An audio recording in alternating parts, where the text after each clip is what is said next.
Virginia's Governor Glenn Youngkin has proposed some sweeping changes to legislation that would allow return of skill games here to Virginia.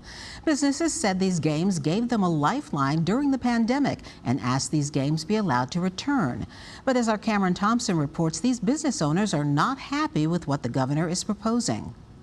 It's a lot of loss, it's a lot of investment, and it's just basically collecting dust. Manir Rasawala describes the fate of the skill game machines he once operated in his 9 gas stations across Virginia, but are now in his Richmond warehouse since a ban on them went into effect late last year. We wanted to be regulated because we want the bad actors out of the industry. Since then, Rasawala and others, part of the Virginia Merchant and Amusement Coalition, successfully lobbied lawmakers for a bill to legalize them and got bipartisan support, but are now digesting sweeping changes to that proposed by Governor Glenn Youngkin. It was a complete shocker. We want to reject these amendments. We're trying to work with the lawmakers. Among the proposed changes are increasing the tax rate, giving localities the option to ban the machines, and outright banning them within 35 miles of a casino, horse track, or gambling satellite location, which Rasawala says covers the majority of his stores. You pretty much blacked out 70-80% of the state.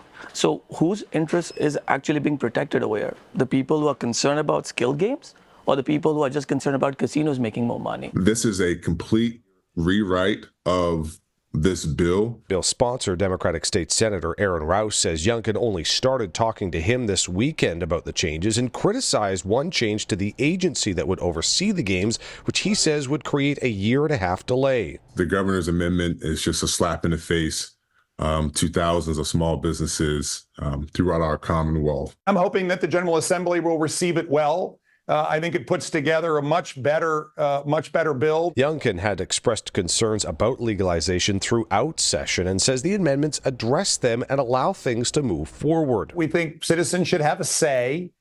Second of all, that a regulatory framework needs to be more robust. But while advocates pushed for legalization, a different coalition fought to keep the machines dark, raising concerns about their impact on communities.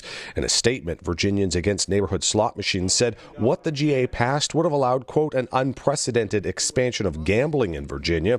They added they're reviewing Youngkin's amendments, but thanked him for his work to, quote, come up with a more thoughtful approach. And lawmakers will be back here in Richmond on Wednesday to take up these amendments. If they reject any of them, the bill goes back to the governor, who can decide to either sign what they pass or veto the bill.